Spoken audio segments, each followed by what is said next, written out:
Jeffrey from New Climate Institute. I'm a long-term contributor to the Climate Action Tracker and excited to share some of our latest updates with you today. The Climate Tracker started way back in 2009. Since then, it has been tracking progress on global action toward meeting globally agreed climate targets. We currently evaluate the targets and policies of over 35 countries, with detailed overviews of the current climate policy landscape in each one. And at least once a year, we check in on how those national policies stack up together in the context of the globally agreed 1.5-degree warming limit. You can see our current warming estimates under the different target and policy scenarios on the thermometer here. As you'll know, we're clearly still well off track with much work still to do. To contribute to making progress on that, the CAT also recognizes the importance of making these global goals tangible by identifying needs for individual sectors and countries. And that's what we're going to be exploring in the context of the power sector today. We all recognize the power sector as fundamental to decarbonisation of the global economy and the transition to a Paris-compatible world. Today, we want to talk you through where we currently stand, what needs to happen, and our latest analysis in the Climate Action Tracker. This week, we updated the country profiles of 16 of those countries that we assess to more clearly describe progress in the transition to a renewables-based power sector. Joining me today to walk us through these topics are Seth Monteith, Gustavo de Vivero, and Sarah Heck. Seth is the director of the Climate Analytics Research Portfolio within ClimateWorks Foundation Global Intelligence Team. He leads research collaborations, evaluating climate pathways, risks and impacts, and tracking. This work supports the team's advisory services, mapping out the solution space for philanthropic organizations.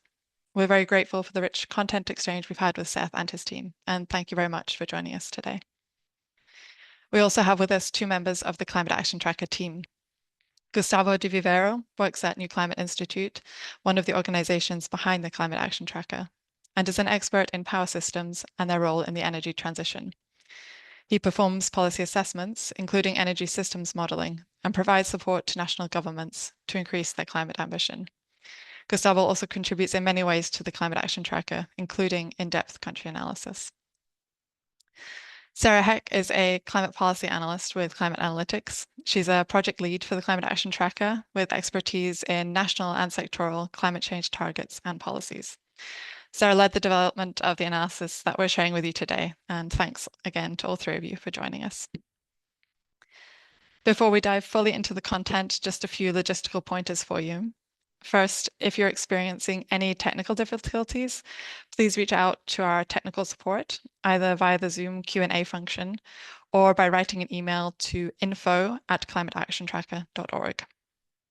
As I said before, and just for anyone who has joined since, this meeting is being recorded and we'll share the recording on our website after the event. The cameras and audio are disabled for all audience members for the duration of the webinar. However, we do encourage you to participate by asking questions. If you have any questions during the course of the webinar, please type them into the Q&A box that you can find at the bottom of your screen. You are only going to be able to see those questions once they've been answered. This hopefully makes it a bit less distracting for you, and it's also easier for us to sort in the back end to make sure we get through as many questions as possible. And we should have plenty of time to answer those questions after Seth, Gustavo, and Sarah have spoken, and they will do that over around the next 30 minutes. With that, I'd like to dive into the content, and I will hand you over to our first speaker for today, Seth. Please go ahead, Seth. Thanks, Louise. And I appreciate the invitation to come join you all. We're going to pause a little bit before we go into the content, just because they asked me to provide a few words. But the CAT team will go into all the details, and I just wanted to take a minute to elevate a few things that might be worth considering to you all. As Louise mentioned, my role leading a team at ClimateWorks is really to bring in some data assessments and insights like those that'll be presented today. And they are really helpful in informing some of the programmatic work here at ClimateWorks Foundation, but also our foundation partners. So as far as the aspects worth noting and considering, this is a extreme, I don't have to tell you all, I think you're all very aware that this is a very challenging time. It's very distracting, geopolitical environment. And so the need for sustained and ambitious mitigation remains incredibly critical. And assessments like this are very critical to help in our understanding of where we are. The CAT team will provide a lot of details on this, including key aspects resulting from the global stocktake and an assessment of some of the higher level targets that we see in the global stocktake, like the tripling of renewable energy by 2030. I just want to note that 2025 this year is very critical in that process. These nationally determined contributions, or NDCs, are actively being updated this year, and the CAT team will help us understand where we are today, but also get us ready for understanding what these new commitments might mean. The new commitments, of course, transition a bit from 2030 to a 2035 focus, and we'll get a little bit of a background details from Gustavo and Sarah on this process. Note on these commitments, as the CAT team will explain, and I think that and advocate for, and I too will advocate for, is that we all use our respective platforms to advocate for more details on these. The details are extremely important, especially at a sectoral level.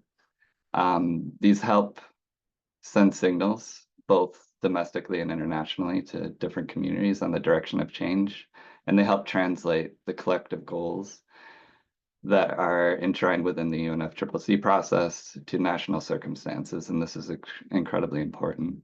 Initiatives like the Climate Action Tracker have been working on assessing these not just these targets, but what is needed in terms of a 1.5 degree pathway for many years now. For at least the last 5 years, the CAT has been assessing compatible national benchmarks at the sectoral level. And today we're going over power sector, but I just want to note that they also have materials on industry, buildings, and the transport sectors alike. The power sector evaluation they'll present today takes those benchmarks, applies some additional insights so that we understand where we are, what kind of progress is occurring today, and where ambition is needed. And in many ways, power sector is incredibly important, as Luis mentioned. For me, myself, it's in my own analysis, the power sector, of course, is always central to any kind of 1.5 degree pathway due to its large share of emissions, but also the impact it has on other sectors. And then just as an individual, it's a very visible part of what I see in my day-to-day, given we all see power plants all over, and it has quite a large impact when we start to see changes in the grid. So it's a very visual and ubiquitous aspect in our lives, having electricity all around us. Knowing how that is progressing is quite impactful. Organizations like CAT and their analysis are quite invaluable, I think, to helping countries learn from each other. They highlight where ambition is seen, where more ambition could be used, where investments could go, and in many cases where support is needed for this. Multiple actors, including civil society, can utilize these insights to point to where progress is occurring, to celebrate some of the highlights of where progress has been met, and also to advocate for more. And finally, I want to note that this is an incredibly active place. As mentioned, 2025 is an important year where new assessments of NDCs are going to be coming out. And so this is really just a kind of a moment to assess where we are right now, but knowing that a lot will be coming out throughout the year. So I encourage everyone to visit again the Climate Action Tracker website, look for their materials, because more will be coming out as the year progresses. With that, I'm happy to hand over to Gustavo. Thanks again for allowing me to speak and elevate a few things. Gustavo, over to you. Thank you, Seth, and hi, everyone. It's really a pleasure to be here with you. I would like to jump ahead and give you a very brief overview of where we stand at, and basically to give us a first landscape of where the power sector stands on this transition needed to achieve the 1.5 temperature goals, and later on passing on why we are doing what we're doing, trying to point the direction of the transition at the global and at the national levels. So as you may know, in 2023, one and a half year ago at COP28 in Dubai, it happened the first global stock take, where we basically saw that we are very much behind, but we also lay out some possible measures or crucial measures in order to accelerate the solutions in order to achieve the 1.5. One of these key measures that was identified was the tripling renewables by 2030 compared to 22 levels and doubling efficiency. The importance of this is, as it has been already said by Seth and Luis, the power sector is really at the core or is the cornerstone of the decarbonizing the global economy and keep us within reach to the Paris Agreement. This is, first of all, because power sector is the largest emitting sector globally, but also because we know that we have the solutions already there. The solutions is already existing, is a reality, which is generated electricity with renewables, and they are already cost competitive. We are not talking about a future or hypothetical future, is a reality and is happening. Moreover, we also know that the decarbonization of the power sector is a prerequisite in order to decarbonize other sectors like transport, mobility, industry, residential, and so on. All these energy sectors rely heavily in electrification and renewable power electrification and energy efficiency in order to achieve the decarbonization of their own sector. Therefore, the decarbonization of the power sector is a must and should be the first mover. So as conclusion of all this, we led into the the target of tripling renewables by 2030. However, it's important to understand that this target is much more beyond the gigawatts. We are talking about tripling installed capacity from nearly 3.4 gigawatts in 2022 to more than 11,000 gigawatts by 2030.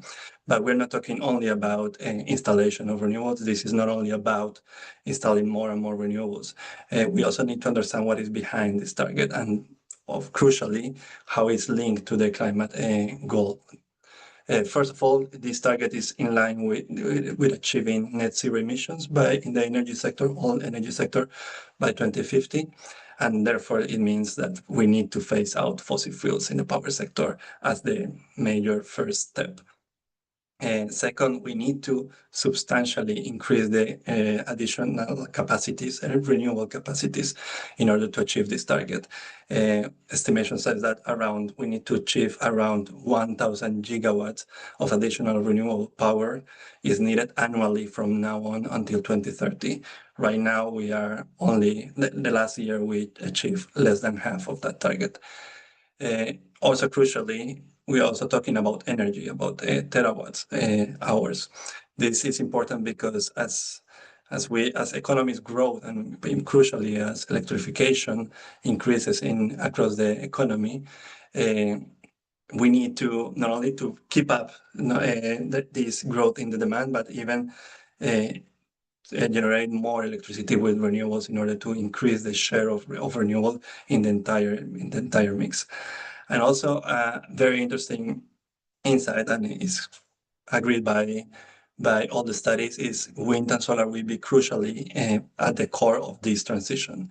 The global estimation says that roughly 3/4 of the total additional installed capacity need to come from wind and solar. And finally, it's not only about the magnitude, it's not only about tripling, we also need to do it at speed. Speed in order to achieve that target will be also crucial in defining if we can meet the climate target. Next slide, yeah. So where we are at, we know that renewables is expanding. As I said before, it's a reality. renewables are growing massively. We see that renewable power installations have grown exponentially in the last decades, largely driven by wind and solar, and largely driven by the competitiveness. And in the last, we are achieving year after year, we are achieving new records of installations. However, we need more. And we also see that fossil fuels, we're installing more wind and solar than other renewables, but crucially more than fossil fuels. And this is slowly but surely growing the share of renewables in the generation mix year by year. However, we're still far from where we need to be by 2030. Crucially, we need more and more renewables and better distribution across different regions. So the share of renewables in the global generation mix remains substantially low, around 30% in 2023, and the half of it is from wind and solar. Annual renewable capacity additions, despite we're breaking record after record every year. Last year, in 2023, we installed less than 500 gigawatts in 1 year, which was a break record compared to the previous year. We increased capacity by 50%, but it's still substantially lower. It's less than half than what we need annually until 2030. And importantly, we also see that this massive deployment in renewables is largely concentrated in China and to a lesser extent in the US and in Europe. And we know that in order to achieve this target, is a global target, and we need everybody on board, and we need substantially scale the renewable penetration in all geographies. So this takes us to the importance of more evidence to translate this tripling target, global target, into a national level. And why we're talking about national and why it's so relevant to talk about how to give some indicators or to provide directions to the national level. First of all, is because we know that action and implementation is ultimately done at the national level. Second, we also know that there is no one-fit-all solution.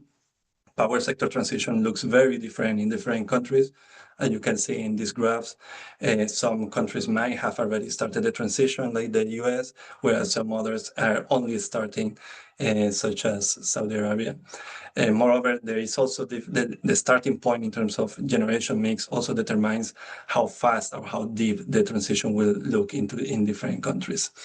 However, we know that benchmarks are crucial and are needed to set a direction, but they need to be part of a broader call for action. While the benchmark offer a useful starting point, they should not be interpreted in isolation. So this is very crucial, and this is something that we're also trying to do at the core of CAT. We are not just throwing the benchmark for the direction, but we need to anchor it or to root it to different contexts. So at the global scale, we need to understand these benchmarks as useful call for ambition and diplomacy. But at the national level, it should be understood in the context of the status of the country's energy transition. As I said, what is the policy in place? And this is crucial, and it's a really good merit that we're doing with what we already do in Climate Action Tracker, which is a very thorough climate policy assessment. So this is an additional and very useful tool that complements the assessment that we do in Climate Action Tracker.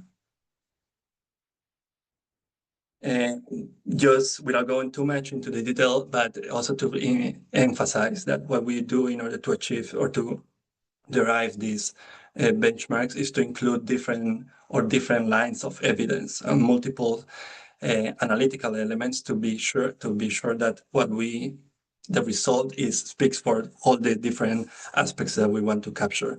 So first, we look into high ambition country level studies, because we believe that the best in place to understand what needs to happen in each country is the countries themselves. So we look into national studies that look for high ambition and high penetration of renewable and hard decarbonisation. And that's one line of evidence. The second line of evidence, we still do 1.5 compatible global pathways downscale to the national level.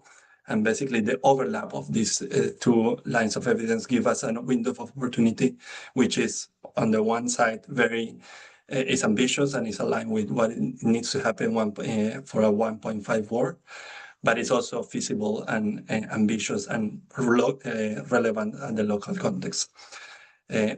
Moreover, we also do a deeper analysis in renewable potential and power system analysis to make sure that the results are consistent and robust for the power sector itself, and we still keep some alignment with what needs to happen at the global milestones, such as full decarbonization of the power sector by 2040, the latest.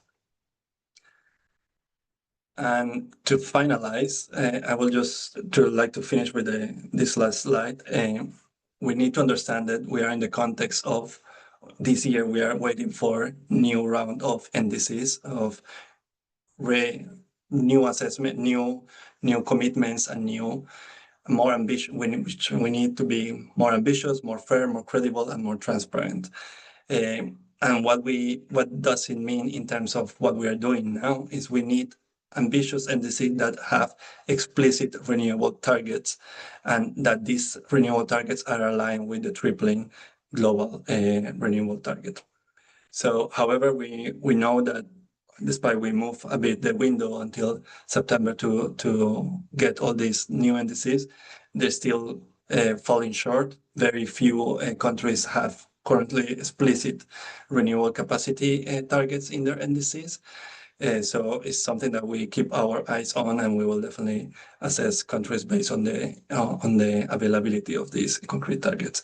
And finally, we also understand that this is a call for ambition, but it should not be disconnected from delivery. In the end, it's about implementation, and we need everyone to get on board of it. And we need governments, we need policies, we need the industry, and crucially, we need finance. So we hope that this analysis basically inform this decision, inform different calls for action and for ambition. And yeah, we know that the window is getting narrower and the transformation is still ahead of us. Thank you very much. And with this, I will pass it on to my colleague, Sarah. Thank you, Gustavo. So my presentation will, as Luis already mentioned, cover a brief introduction to our new power sector evaluation, and also I'll provide some country examples. Next slide, please. Okay, so our CAT evaluation of the power sector covers 16 countries. You can see these here on the map in dark blue. The idea behind our evaluation of the power sector is to look at national progress in the phase out of fossil fuels and the ramp up of renewables in individual countries, with the goal of being able to highlight places where this is going well, and where we can learn from what has worked, as well as places where things are not going so well and more action and resources need to be directed there. You can find these new evaluations of the power sector on the Policies and Actions tab of the country in the Power Sector section. Next slide, please. Yes, so our power sector evaluation covers 3 fuel sources: coal, fossil gas, and renewables, in some cases oil, but that would be if the share of oil in power generation is above 5% for the specific country. And we categorize progress in decarbonizing the power sector for the specific fuel source into 5 different categories, starting with the best one, which is coal-free, fossil-free, oil-free, or in the case of renewables, decarbonized. This means that the country is a clear front runner, and they've either removed fossil fuel completely from their power sector or never had it. Then we have making headway, which means there's been solid, consistent forward movement. And then we have the category slow progress, which means there's been some progress, but it's been far too limited, or too slow. We have mixed signals for fossil fuels and barely moving for renewables, which indicates inconsistent or contradictory action across the metrics that we evaluate, and wrong direction, which is a bit self-explanatory, meaning that policies and action are going in the wrong direction and there's no indication of change coming soon. Yeah, so what different indicators do we use to categorize fossil fuels into these 5 categories of evaluation? Well, we use 4 elements. The first one being what has been the trend in power generation over the last 5 years. Here we look at the historical trend in absolute generation over the last 5 available years of data, and we use data from Ember to do so. We categorize the trend as either increasing, decreasing, or stagnant. Then we look at whether governments have 1.5 aligned targets to phase out coal, fossil gas, or other fuels. This is very important because if the government has a target, then it's a clear indication of the direction of travel and what their plans and priorities are. So for coal, we assess whether the country has a phase-out target that's 1.5 aligned. For gas, we assess whether or not the country has a target for limiting gas in power generation. And well, for oil, there's no country that has a phase-out target. Then we look at whether the government is planning to construct new capacity. New capacity for us means anything that's announced, pre-permitted, permitted, or has begun construction.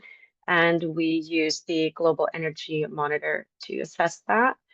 And finally, we do a bit of a sense check. So do recent developments reflect fully the data, or is the situation a little bit different because, for example, new government has been elected with major plans to change progress. For example, there's the case of the UK where they've closed their last coal-fired power station in 2024, late 2024.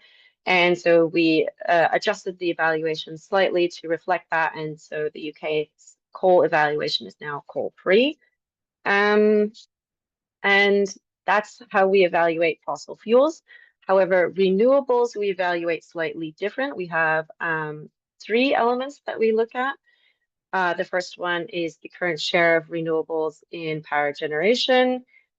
This we categorize into 5 different categories, and we use Ember data to do so. Then we also look at historical trends, specifically the absolute generation of wind and solar in the last 5 years of available data.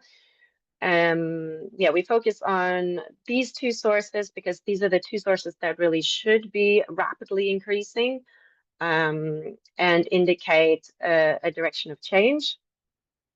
Then we do, as for fossil fuels, also a sense check of whether the current political situation is accurately reflected in our data and our evaluation, and in very few cases might do a small adjustment. And that pretty much concludes how we evaluate the 3 different fuel sources. I will now go into some of our country examples. We have, first off, Switzerland, one of our most positively evaluated countries. There's no coal in power generation for Switzerland. There's less than 1% of gas, which is kind of our threshold for deeming a fossil fuel not in the power generation. And then the nuclear and renewables add up to a total of over 95% of power generation for Switzerland. So we categorize it as decarbonized. We do not have an evaluation for nuclear. And this is just kind of the overview of our evaluation. Then we can do a little bit of a deep dive into the specifics of the power sector. We, in addition to our evaluation where we indicate the progress, we also have a number of new graphics which are aimed to give you a good overview of what the power sector looks like. So yes, as I mentioned for Switzerland, yeah, gas has consistently been below 1% over the last 5 years, and there's no plans for additional capacity. So we have it as no fossil gas in the power sector. Renewables are at about 67%, with hydro making up a large portion of that, and wind and solar is increasing. On top of that, we also consider other clean, which in this case is 31% from nuclear, and all of that combined means we would categorize renewables as decarbonized. You can see also in the graphic in green there, which shows the power sector, renewables in the power sector, that the dark green bit at the bottom is the wind and solar, and it's increasing. CAT does not provide an evaluation for nuclear, as we don't see it as a solution to the climate crisis. And next slide, please. Yes. So then we have Brazil. Brazil, we evaluate coal and fossil gas as sending mixed signals, but renewables is making headway, with renewables contributing to 88% of Brazil's power generation in 2024.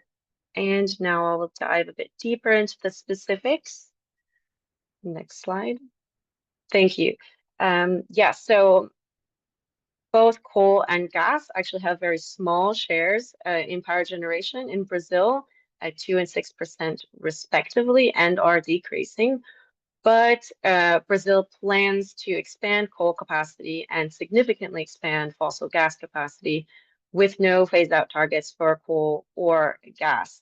For this reasons, we evaluate both coal and gas as sending mixed signals.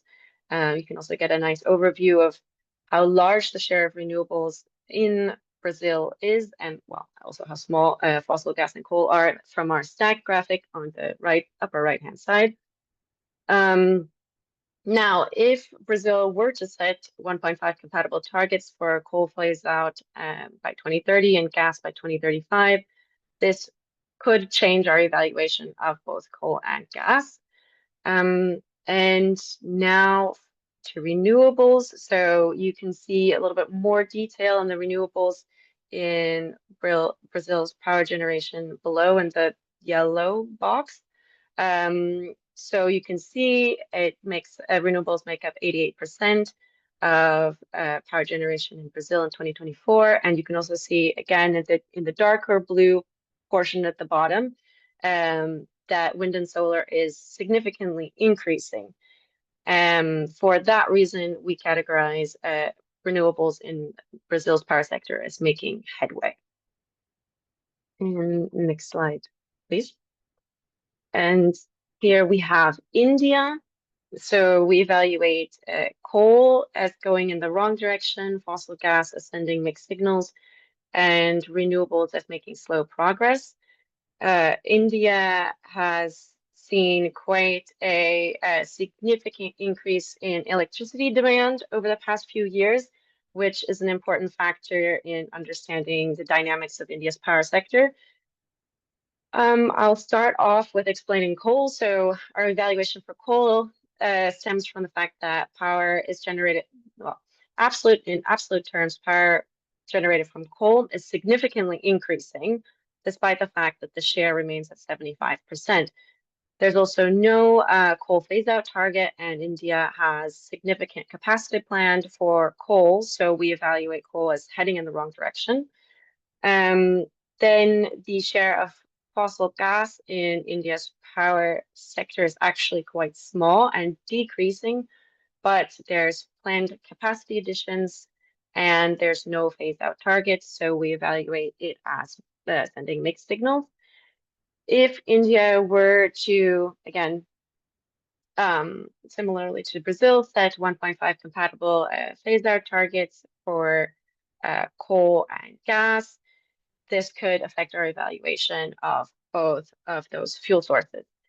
And then I want to show here some of our graphics that we have in our toggle function in the renewables section of the power sector in India. We also have them for all countries, but here you can see why we have a few different graphics showing the different aspects of power generation. For renewables, you can see that they've pretty consistently stayed at about 20% share in power generation.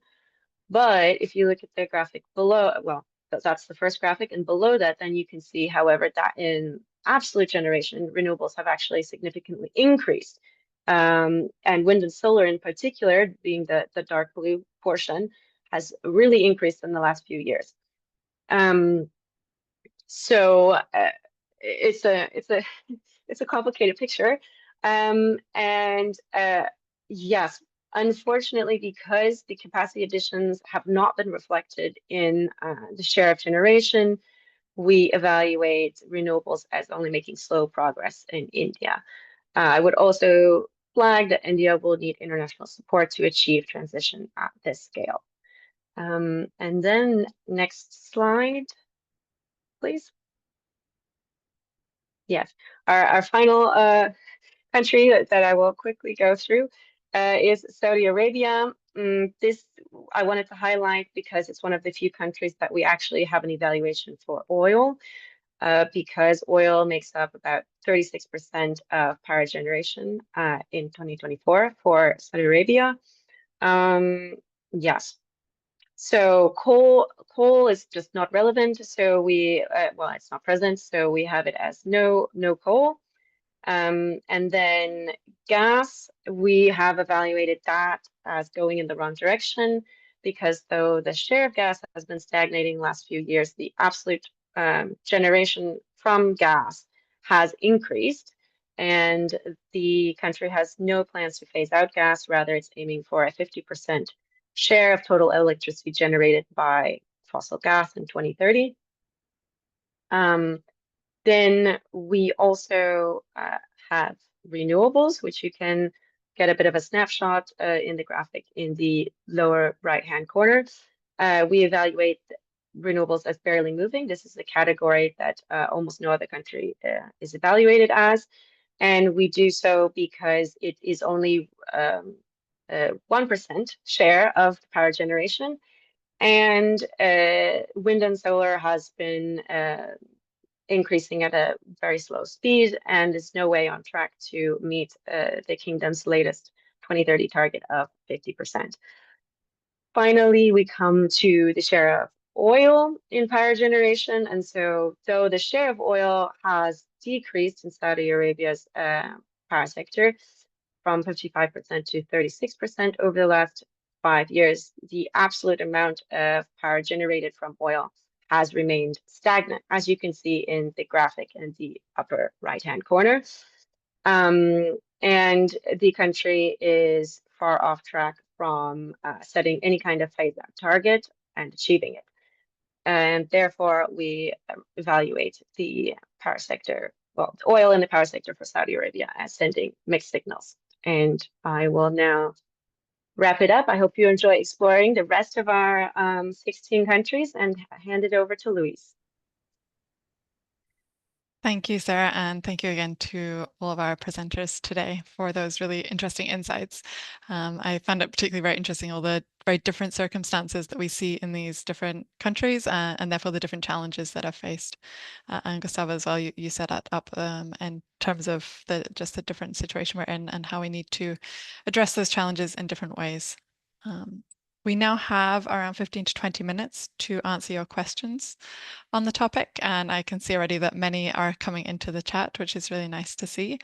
If you still have a question and haven't asked it yet, please type it into the Q&A box that you should be able to find at the bottom of your Zoom screen. We are collecting and collating those questions. We may answer a couple of them together and bunch together. So if you don't recognize your specific question, but do recognize the topic, just that we're trying to get through as many different topics as we can. With that, I would dive straight into our first question. And Sarah, this one is coming your way. The question was, why do we only mention wind and solar while aspects like storage are key, and also hydrogen and other renewable energy sources have maybe quite large unexploited potential so far? Mm-hmm. Well, I'll twist it a little bit to talk about specifically about our power sector evaluation from the CAD. So as I explained, we have a couple of different elements that we use when we evaluate renewables. So we look at the total share of renewables in power generation, but we also specifically only look at wind and solar. And we do that for specific reasons. I mentioned one earlier, which is that those two sources are the ones that are and should be increasing most rapidly to achieve a full energy system transformation. But other reasons are that they are highly scalable, quicker to deploy, increasingly cost effective. There's a lower risk of stranded assets, and there's fewer social and environmental impacts from wind and solar. They are also distributed in nature and therefore well suited for our modern power grids. And finally, their growth is a strong signal of progress towards power sector decarbonization. So this is why, at least in our CAP power sector evaluation, we focus on the absolute, historical trend of absolute generation for wind and solar as one of our elements. Yeah. Thanks, Sarah. Our next question takes more of the bigger picture, and Seth, I would address this one to you if that's all right. Someone is asking about the context that we're currently in on the global scale, and that the targets of the Paris Agreement are getting increasingly difficult to meet, and asking, how do you think we should develop the mitigation scenarios and climate dialogue based on this current development? Thanks, Luis. And yeah, this is a very large conversation, so I'll attempt to answer it. But of course, there's much more nuance to this. But I do appreciate the question, especially because they talked about mitigation scenarios. So I'm assuming this person is coming from the kind of scientific modeling community. So it's a little bit easier to answer this question because I can tailor it to that community, which I would say we need more bridge scenarios. So yes, you're absolutely correct. It seems to be we're missing targets, and that means we need to understand what it means to have lower ambition scenarios in the near term with higher ambition in the longer term in order to bridge the gap between the two. I would also say that, to this community, it's quite hard to include impacts. There's a large conversation going on kind of closing the loop on how you include impacts within the mitigation modeling so that we understand the interactions as well as the heightened levels of risks involved in missing targets. This is a very, very active space in the scientific and research community, and I would encourage people to start looking at that because it can draw focus more on what it means to overshoot and also the kind of interactions between incorporating adaptation and resilience measures alongside with mitigation measures. So absolutely, this is a very active space and a larger conversation I think that's going on in the research community. So hopefully that's sufficient for now, but just pointing to this is a big call of action to this community to start developing scenarios that look at this. Thanks, Seth. And yeah, indeed, a tough question, and really important for us as the Climate Action Tracker to have that detailed research going on a continued basis, and we do continually update our analysis based on the latest science available, and it's great to have that. I would pass on our next question to Gustavo, and somebody has asked, first of all, thank you, Gustavo, for your good presentation, and I fully agree. And they would like to inquire about the reliability of solar and wind energy, particularly in the light of inconsistent weather patterns that we're increasingly seeing all over the world, thanks to climate change.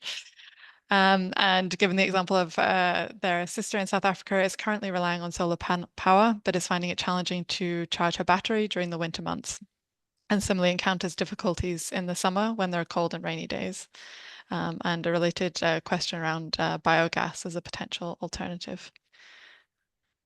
Yeah, thank you very much for the question, and indeed very relevant, and is a recurring one because indeed what we are talking about here, particularly in wind and solar, they have a completely different nature than the other sources that we are used to in the power system, particularly the variability or the let's say, weather dependence, and also the uncertainty more in the short term. However, that basically what it means is that we need a systemic approach to address this, systemic approach to be able to integrate smoothly that large shares of penetration of renewables and of wind and solar. And that means we need more flexibility from other sources. That's why definitely biogas might play some role.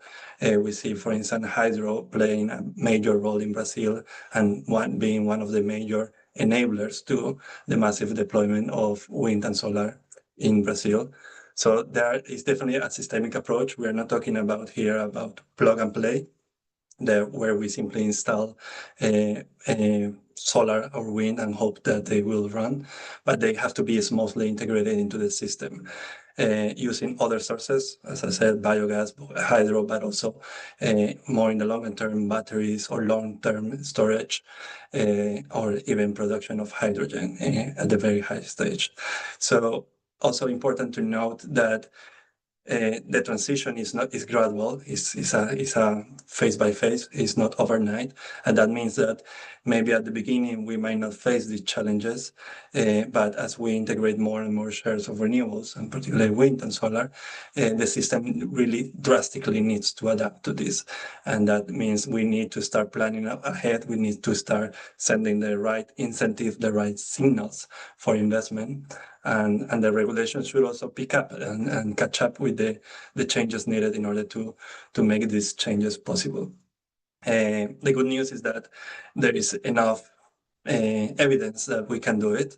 There are already systems that work on a high shares of variable renewables, and it simply depends on the country how to adapt. The example of South Africa, it might also need to look into the grid expansion. The grid is one of the big topics now, then definitely one of the key enablers to facilitate that penetration of renewables.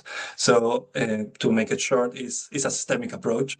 We are not talking about wind and solar as the sole solution. It has to come in a package with many other things, not only technologies, but also policies, investments, and incentives. Yeah. Thanks a lot, Gustavo. Yeah, there's many complexities that we can't address in one presentation, but I think, as you say, clearly these are things that we can, if we take the right approach, we can address those. And I'm sure you've got more ideas that others may have questions on already. The next question that I'd like to ask is coming back to you, Sarah, and specifically on the India analysis that we've done. And someone's asking if you can explain a bit more why India's renewable capacity addition is not reflected in generation. Yeah, so, well, it's a manifold explanation. So first, there's the fact that rapid electricity demand growth means that fossil fuels are still needed to meet a significant portion of the increased demand, which keeps their overall share in the power sector high. And then there is also weather-related factors, multiple. So there's the storage capacity is limited, and so night demand is mainly met by fossil fuel sources. Then there's lower solar radiation than expected, which has meant that solar generation has not fully reflected the impact of its capacity boom in generation. And then there's the fact that wind generation has also been affected by variable wind conditions year to year, and hydropower has been affected by the drought conditions that India has experienced in recent years. Thanks, Sarah. And if you have more questions, please reach out to us directly if you want to get more understanding, and we can put you in touch with some of our country experts who know even more details. Thank you. We had one question, or a couple of questions actually, coming in on artificial intelligence. I think we're all seeing it everywhere in all of our lives increasingly. And the question is about what's the impact of the power hungry AI on the evolution of renewables in the power mix. Are AI companies promoting generation of renewable power? or are they just consuming what they can get regardless of the source? And maybe do we have any assessment of that? Seth, I think you had a couple of points on that. Yeah, yeah, sure, I can take this one too. And again, I guess this is my own work, not necessarily reflecting climate action tracker work, but this is another area of active research right now. And I would expect a lot of analysis coming out. There's, of course, a recent one from the IEA on some of the potential demand, but there are a lot of other bottom-up analysis that are going on, especially in the United States, where there's better data. And this is one of the key interesting components here, is that a lot of regions just don't have data on the build out of these data centers, the use of AI, et cetera. So it's quite a hard question to answer at the moment, but analysis is coming, and indeed it does affect the potential build out of renewable energy. What we've seen in the US is it's really state dependent on the local policies and how they either connect or the build out of data centers and use of AI connect the purchasing power agreements with potential renewable energy targets, for instance, or they don't at all. It's incredibly disparate and dependent state by state because they're very different. You also see this in individual companies as well. Some are looking to do purchasing power agreements directly for renewable and have rules that they're kind of self-implementing, and others don't at all. So this is a bit sporadic at the moment, but a very active area to look at. And I imagine as more data becomes available in other regions, we'll likely see similar aspects arising, and it's certainly something that should be tracked. I was gonna link to some reports there, but I don't actually know how to use the chat function since it's a little bit constrained, but there are some reports coming out. I would note in the US from Lawrence Livermore National Laboratory, who put out a report in December of last year looking at some estimates for the US. And of course, there's the IEA report that recently came out on data centers as well. Thanks, Seth. Yeah, maybe the rest of the team can help you communicate to the audience on those reports if you send them through.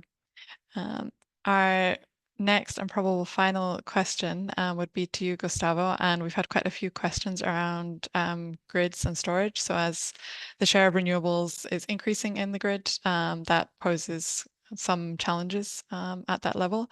One particular one was around electrical space in the grid, and that can be hindered. Do we take that into our analysis, take it into account in our analysis in any way? What are some of the challenges and strategies that you see as most important for countries who are actually making a lot of good progress and have high renewable share in the grid? Yes, again, super relevant and interesting question. I think definitely grids and storage, and particularly in the last month or so, is coming up strongly and rightly, because indeed it's one of the, let's say, one of the immediate challenges that we're facing, because as I presented before, wind and solar are increasing massively and they're deploying very strongly and very fastly, but grids are not catching up, and grids are definitely needed. Grids need to be equally strengthened and equally expanded in order to enable the penetration of renewable and to allow the upscale of renewables. So definitely grids is an key issue, storage as well, and this will become only more and more relevant as the penetration of renewable increases in the grids. So particularly in the question if we include it, and this is why I said that we are considering national studies, because the national studies that people in the countries that look into their specific countries, they are better placed to do this assessment. So we definitely prioritize those studies that do take into account expansion of the grid and storage. But it's anyways is something that has to be taken together when we analyze our benchmarks or our indicators. We definitely have to talk equally strongly about grids and storage as we speak about wind and solar. However, also to maybe to finish this, it's not only about infrastructure. What we're talking about here is a transformation of the grid. We are structurally and systemically changing how we operate and how we expand our power systems. And our power systems were initially designed and thought for a fossil fuel era. Now we're talking about a renewable-based era, and that needs that we systemically change how we address the challenges. The challenges are completely different now. The risks are completely different now.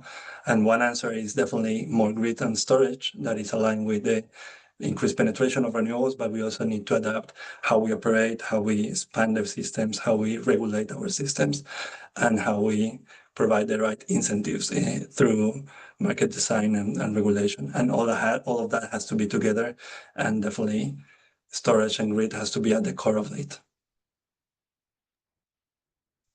Thanks a lot, Gustavo, for that thought through answer. And I'm sure we could go into many more details and probably have our entire next webinar on that topic. Unfortunately, that's the last question we do have time for today. I apologize if we didn't manage to get to your question. If we weren't able to answer it, please, and it's really important to you, please send us an email to info@climateactiontracker.org. My colleague will put the address in the chat as well, and we'll try and get back to you soon. What you can also do is to explore our website. We have quite a lot of analysis there for you to explore. Much of our sectoral analysis is linked through a single landing page under sectors. That includes a map that shows you which countries we have now done this new evaluation for. And here you can also download a detailed methodology that explains how we arrived at the different evaluations.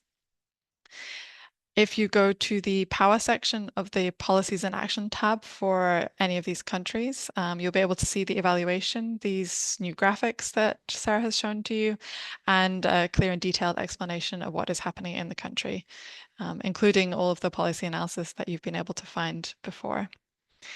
Finally, you can also use our data explorer to look at countries' historical pathways or for these different shares of fuels in the power mix, and also the 1.5 degree aligned benchmarks related to those.